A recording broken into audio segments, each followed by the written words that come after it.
Hi hello welcome to our channel. నేను మీ journalist Sai. కర్ణాటకలో ముఖ్యమంత్రి మార్పుపై జోరుగా ఊహాగానాలు సాగుతున్నాయి. జాతీయ మీడియాలో కథనాలు వస్తున్నాయి. ఇందుకు సంకేతాలు కనపడుతున్నాయని అంటున్నారు. 2023లో కాంగ్రెస్ ప్రభుత్వం ఏర్పడినప్పుడే సీఎం పదవి కోసం సిద్ధరామయ్య, డీకే శివకుమార్ పోటీ పడ్డారు. కానీ అప్పుడు శివకుమార్కు సర్ది చెప్పి సిద్ధరామయ్యని సీఎం చేసిన అధిష్టానం. అయితే 2.5 years తర్వాత మళ్ళీ శివకుమార్ను సీఎం చేయాలని ఒప్పందం జరిగిందని, అందుకు సిద్ధరామయ్యని కూడా అప్పట్లో ఒప్పించారని చెప్పి ఒక టాక్ అయితే ఎప్పటి నుంచో వినపడుతుంది. కానీ దీన్ని సిద్ధరామయ్య, ఆయన వర్గం నాయకులు ఖండిస్తున్నారు. కానీ సీఎం మార్పుపై చాలా కాలంగా ప్రచారం జరుగుతూనే ఉంది. ఇక ఇప్పుడు అంటే ఈ నెలలో లేకపోతే నవంబర్ ఆఖరిలో సీఎం మార్పు ఉంటుందనే ఊహాగానాలు బలం అందుకున్నాయి. ఈ క్రమంలో సిద్ధరామయ్య, డిప్యూటీ సీఎం డీకే శివకుమార్ బెంగళూరు, ఢిల్లీ మధ్య తిరుగుతూ ఉన్నారు. సిద్ధరామయ్య అయితే మరోమారు ఢిల్లీ వెళ్ళాలని ప్లాన్ చేశారు. ఓ పుస్తకావిష్కరణ కార్యక్రమాలు ఆయన పాల్గొనబోతున్నారు. అదే సమయంలో కాంగ్రెస్ పెద్దలతో కూడా సమావేశం కావాలని ఆయన భావించారు. ఇందుకోసం కాంగ్రెస్ అధిష్టానం పెద్దల అపాయింట్మెంట్ కోరగా అందుకు కాంగ్రెస్ పెద్దలు నిరాకరించారంట. అయితే సిద్ధరామయ్య తన పదవిపై ధీమాగా ఉన్నారు. మరో 2.5 ఏళ్ళు ఉంటానంటున్నారు. చాలాసార్లు తన పదవికి డోకలేదని కూడా చెప్తున్నారు. ఎన్నికల్లో ఇచ్చిన హామీలను అమలు చేసే సిద్ధరామయ్య ప్రజల మన్ననలు పొందారని ఆయన మద్దతుదారులు చెప్తున్నారు. ముఖ్యంగా కాంగ్రెస్ పార్టీ ఇచ్చిన 5 ప్రధాన గ్యారంటీల పథకాలను విజయవంతంగా అమలు చేస్తుందని, ఇది ప్రజల్లో పార్టీ పట్ల నమ్మకాన్ని పెంచిందని ఆయన వర్గం భావిస్తుంది. అయితే ఆయనపై అసంతృప్తి కూడా లేకపోలేదు. మంత్రివర్గ కూర్పులో, పరిపాలనలో సిద్ధరామయ్య తన వర్గానికి పెద్దపీట వేశారని, డీకే శివకుమార్ వర్గాన్ని పెద్దగా పట్టించుకోలేదని టాక్ కూడా ఉంది. కర్ణాటక కాంగ్రెస్ విజయం సాధించడంలో కీలక పాత్ర పోషించిన trouble shooter DK Shivakumar CM పీఠంపై తన ఆశ ఎప్పుడూ వదులుకోలేదు. ఎన్నికలకు ముందు పార్టీలో అధికారం పంచుకోవడానికి అంటే 2.5 ఏళ్ల ఒప్పందం కుదిరిందని డీకే శివకుమార్ వర్గం నమ్ముతూ ఉంది. నెలాఖరుకు సిద్ధరామయ్య పదవీ కాలం 2.5 ఏళ్ళు పూర్తిగా ఉన్న నేపథ్యంలో ఆయన ముఖ్యమంత్రి పగ్గాలు చేపట్టేందుకు తీవ్రంగా ట్రై చేస్తున్నట్టు టాక్. ఈ నేపథ్యంలో సీఎం క్యాంపుకు చెందిన ఎమ్మెల్యేలు రాఘవేంద్ర, హిట్నాల్ ఒక విందు ఏర్పాటు చేశారు. ఇది సిద్ధరామయ్య వర్గ బల ప్రదర్శనగా భావిస్తూ ఉన్నారు. మరోవైపు డీకే వర్గం కూడా తమ బలాన్ని పెంచుకునే దిశలో పావులు కదుపుతూ ఉంది. ఈసారి మంత్రివర్గ పునర్వ్యవస్థీకరణ జరిగితే తనకు మద్దతుగా ఉండే నాయకులకే పెద్దపీట వేయాలని చూస్తున్నారు. డీకే శివకుమార్ వారం వ్యవధిలో 2 సార్లు ఢిల్లీ వెళ్ళి రావటం, పార్టీ అధిష్టానంతో నిరంతరం సంప్రదింపులు జరపటం రాష్ట్రంలో జోరుగా ఊహాగానాలు సాగుతున్నాయి.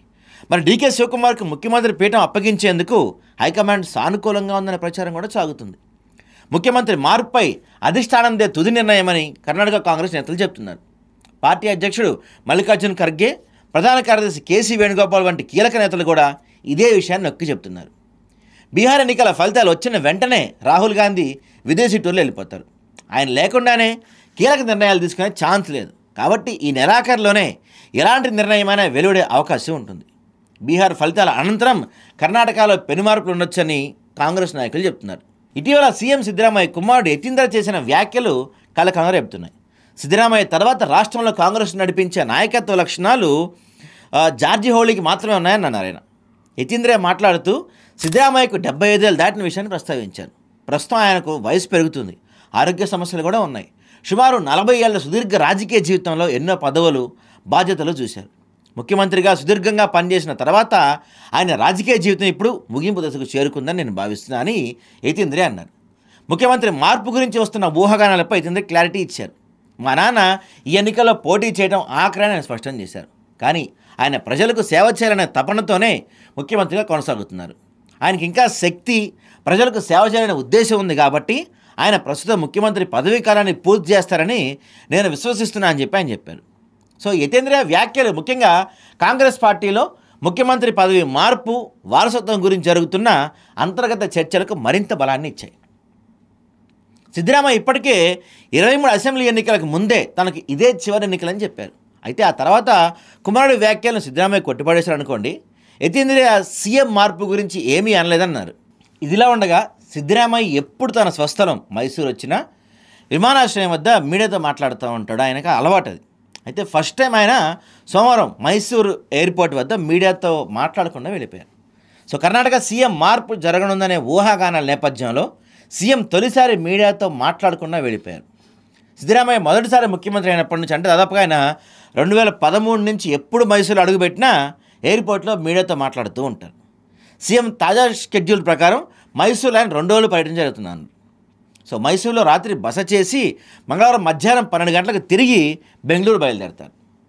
సో సమాచార ప్రజా సంబంధాల శాఖ వారి కోసం ఉదయం 9:30 గంటలకు ఒక వాహనం కూడా ఏర్పాటు చేసింది. సీఎం 10:30కు ఎయిర్పోర్ట్కి చేరుకుంటారు. అయితే మీడియాతో మాట్లాడకుండానే ఆయన ముందుకెళ్ళిపోయారు. ఆయనకు మార్పు సంకేతాలు అందబట్టే మీడియాతో మాట్లాడకుండా వెళ్ళిపోయారనే టాక్ కూడా నడుస్తూ ఉంది. ఏదేమైనా ఈ కర్ణాటకలో ముఖ్యమంత్రి మార్పు అనే అంశం ఇప్పుడు కర్ణాటక రాజకీయాలతో దేశవ్యాప్తంగా ఉన్న కాంగ్రెస్ పార్టీ నాయకులు కార్యకర్తలు కూడా చాలా ఇంట్రెస్టింగ్గా చూస్తున్నారు. ఎందుకంటే ఈ కర్ణాటకలో నాయకత్వం మార్పు జరిగితే ఆ ఎఫెక్ట్ తెలంగాణ పైన కూడా ఏమన్నా ఉంటుందా అనే ఆలోచనలు కూడా ఉన్నాయి కాబట్టి.